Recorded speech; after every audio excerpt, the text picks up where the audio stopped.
Sveiki, es esmu Mikus. Es šodien stāstīšu par Deiva Pilkija grāmatu Supervaronis kapteinis Apakšbiks un kareivīgās Knēbeles kundzes neģēlības. Man patika Robo Heralds 2000, un man patika šajā grāmatā 7. stāsts.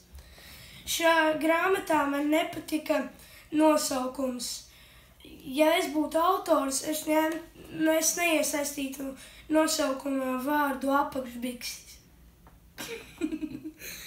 Jā, man šī grāmata patika, jo tajā bija daudz smieklīgi atgadījumi, bet arī šī grāmata bija dažreiz diezgan baisa, bet tā kopumā man šī grāmata patika.